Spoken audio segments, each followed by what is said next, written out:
মমতা কিচেনে সবাইকে শুভেচ্ছা অভিনন্দন। আশা করি সবাই ভালো আছেন, আমিও ভালো আছি। আজকে আপনাদের সঙ্গে আমি আরেকটি রেসিপি শেয়ার করব, জলপাইয়ের আচার। এর জন্য চুলায় একটা প্যান বসিয়ে দিয়েছি। প্যান গরম হয়ে গেছে, এবার দিয়ে দেব পরিমাণ মতো তেল।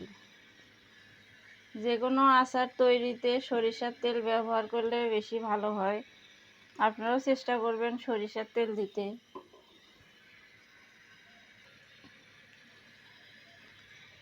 এখানে তেলটা আমি দিয়েছি, গরম হয়ে গেছে। এবার এখানে শুকনো মরিচ একটা 2 পিস করে দিয়ে দিলাম।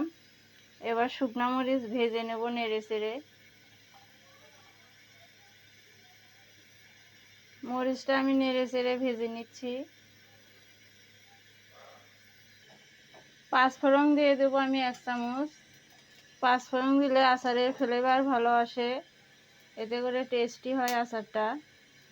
দিয়ে দিলাম পাঁচফোড়ন। এবার নেড়ে চেড়ে ভেজে নিচ্ছি। এভাবে নেড়ে চেড়ে একটু ভেজে নিতে হবে, এতে করে ফ্লেভার ছড়িয়ে গন্ধটা বের হবে পাঁচফোড়ন থেকে। আমার ভেজে নেওয়া হয়ে গেছে। আমি আগে থেকে এখানে জলপাই সিদ্ধ করে নিয়েছি। এই জলপাই এখন আমি দিয়ে দেব। জলপাইগুলো আমি এইভাবে আলে নিয়েছি, দেখুন। দিয়ে দিলাম জলপাই।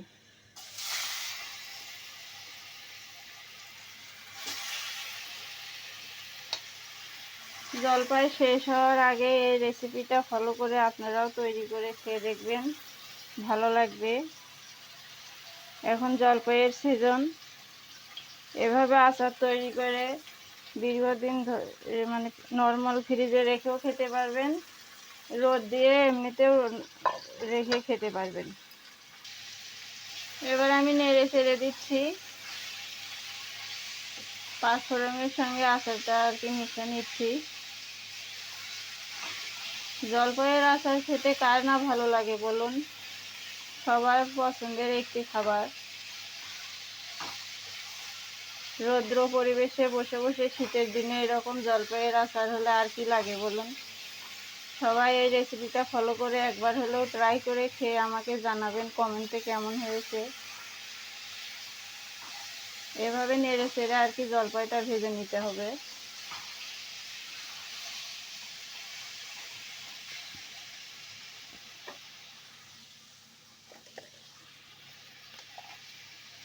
আমি এখন দিয়ে দেব স্বাদ মতো লবণ।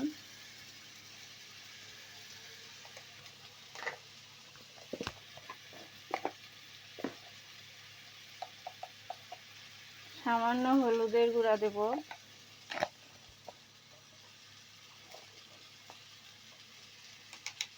আর শুকনা মরিচের গুঁড়া। টক ঝাল মিষ্টি আচার খেতেই ভালো লাগে।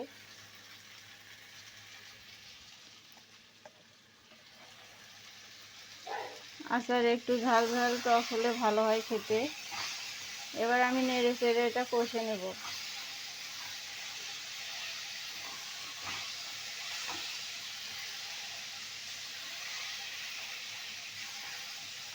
আপনারা আপনাদের পছন্দ মতো ঝাল দিয়ে নেবেন, যে যেমন খেতে পছন্দ করেন। আর আমার ছোট বাবু আছে, আমি এই জন্য একটু ঝাল কম দিলাম। ছোট মানুষ, ওরা খেতে পারে না।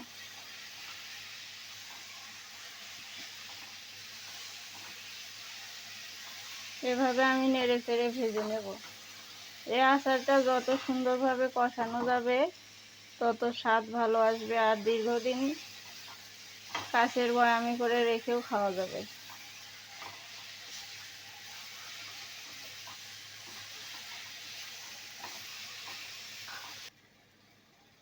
আমি এখানে চিনি দিচ্ছি, আপনারা চাইলে আখের গুড় দিয়েও করতে পারেন।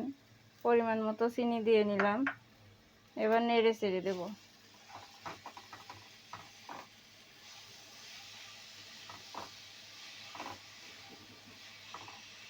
চিনিটা দিয়ে ভালোভাবে নেড়ে চেড়ে দিচ্ছি, দেখুন। চিনি দিলে এখন একটু দেখেন নরম সফট হয়ে আসতেছে। এভাবে আমি নেড়ে চেড়ে চিনির রসটা শুকিয়ে নেব। নেড়ে চেড়ে বারবার নাড়া দিতে হবে, না হলে লেগে ধরবে, তখন খেতে ভালো লাগবে না। যেমন কষ্ট খেতে তেমন স্বাদ, এটা একটা বৈশিষ্ট্য। যে কোনো জিনিস তৈরি করতে অনেক কষ্ট হয়, কিন্তু খাওয়ার সময় অনেক স্বাদ লাগে, টেস্টি হয়। ধীরে ধীরে এইভাবে মিডিয়াম আছে এটা নেড়ে চেড়ে আমি তৈরি করতেছি।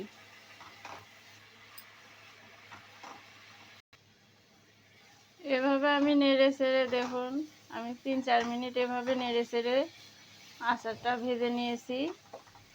দেখুন কতটাই অল্প হয়ে এসেছে আর কি, জলটা শুকিয়ে আর অনেক আঠালো ভাব এসেছে। এ পর্যায়ে আমি দিয়ে দেব 5 ফোড়নের গুঁড়া। আমি এখানে আগে থেকেই মানে 5 ফোড়নটা ভেজে নিয়ে গুঁড়া করেছিলাম, গুঁড়া করে নিয়ে এখন দিয়ে দিলাম। এতে করে ফ্লেভারটা আর কি ভালো আসবে, খেতে স্বাদ হবে। এই 5 ফোড়ন দেওয়ার জন্যই আচারের অনেক স্বাদ হয়, আপনারাও দেওয়ার চেষ্টা করবেন। 5 ফোড়নটা কাঠখোলায় ভেজে নিয়ে তারপরে শিলপাটা হোক, হিমলদস্তায় হোক অথবা ব্লেন্ডারে, যে যেটাতে পারেন গুঁড়া করে এরকম আচার শেষে যখন আচারটা হয়ে আসবে এই পর্যায়ে ওপর দিয়ে আর কি দিয়ে দেবেন, দিয়ে নাড়াচাড়া করে নেবেন, তাহলেই হবে। আমি নিলাম, আমার আচারটা হয়ে গেছে, এটা এখন পরিবেশন করার জন্য রেডি। দেখুন কত সুন্দর ঘ্রাণ বের হয়েছে, ঘ্রাণ শুরুতেই জিভে জল আসতেছে, অনেক সুন্দর। আমার পুরো ভিডিওটি দেখবেন, সবাই পাশে থাকবেন। কথা হবে পরবর্তী ভিডিওতে। সবাই ভালো থাকবেন, সুস্থ থাকবেন, ধন্যবাদ।